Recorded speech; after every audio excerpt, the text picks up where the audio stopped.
Before you begin recording, I strongly encourage you to keep in mind the following tips. Tip number 1, use a USB microphone. I hesitate to even call this a tip. In my opinion, it's a requirement. If your audio is not of high quality, then Audible and other audiobook distributors have the freedom to reject you, and you definitely don't want that. Tip number 2, please set yourself up in a quiet environment, a place where you are not likely to be interrupted by barking, by creaking doors, by planes going overhead or cars going by. A lot of people actually choose to record in their closets because they have clothes around that can absorb the sound and they have a door to shut. It's something worth considering if you have the space for it. But there are probably little corners of your house that you can tuck yourself into and get ahead of distractions by talking to your spouse, partner, kids, anyone, to make sure that you have a little bit of quiet time to yourself. However, nobody's space is perfectly ideal, and if you live in an environment where it is quite difficult to avoid background noises, something that some audiobook narrators choose to do is record during ungodly hours of the day. So very early in the morning or very late at night, when they're completely unlikely to be distracted by the demands on their time throughout the day, as well as all the background noise that can occur outside and throughout the house. Tip number 3, pick a setup that you can return to after every recording session. Having a consistent environment makes sure that you can have consistent audio from recording session to recording session. And that's, like we talked about, important to make sure that you get approved by Audible. And on that note of consistency, tip number 4 is to record and edit entire sections within a single recording session. If you're recording chapter 1, try to do all of chapter 1 and also the re-records for chapter 1 within a single day.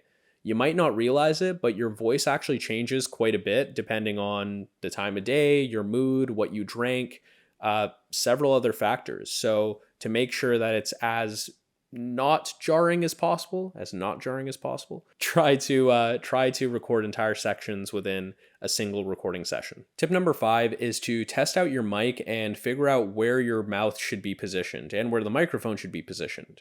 What you can do is open up the Prozody Studio and actually record a few samples with your mic in different positions, your mouth in different positions, and your settings for the microphone in different configurations as well. Listen to it back and figure out what sounds best for you and what's going to lead to the best performance. And hint, if you play around with this, you're going to discover it for yourself, but do not put your face right up to the mic. I did that when I started recording, and it is not the smart thing to do. You're going to get a lot of hissing S's and popping P's, and it is not fun to listen to. Tip number 6 is to use a trackpad or a very quiet mouse when you're scrolling through your script and when you're clicking the record button on and off. You do not want to hear any clicking in your audiobook. Tip number 7, if you want to be quiet, lean in, and if you want to be loud, lean back. It's pretty unintuitive and a bit more advanced, but I think it's worth explaining because it can definitely enhance your performance if you're a fiction author or need to deliver any type of narrative or quote within a nonfiction book as well. You can lean back and be like, "What are you doing?" Or if you want to whisper, you'd come in and be like, "What are you doing?" And it really leads to a good effect in the audio. Tip number 8, dress quietly. Don't wear jewelry. Don't wear a ticking wristwatch. Don't wear corduroy pants. In fact, never wear corduroy pants. That I am actually joking about, but while you're at it, make sure that you're not sitting on a creaky chair either. These are all things that can disrupt your performance unknowingly, and you can get pretty far into your recording before listening to it back and thinking, damn, that was something I shouldn't have done.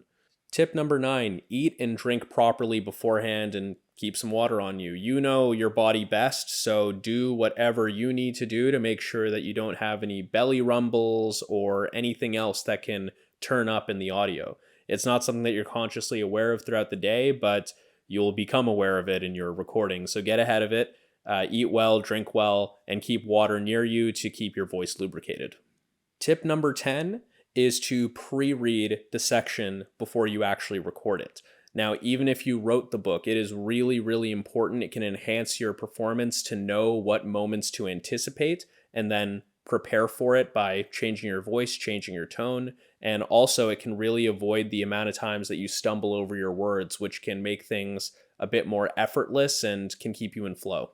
So those are 10 recording tips for making sure that you can enhance your performance and get the most out of the Prozody software. And I really hope you keep them in mind throughout your recording sessions.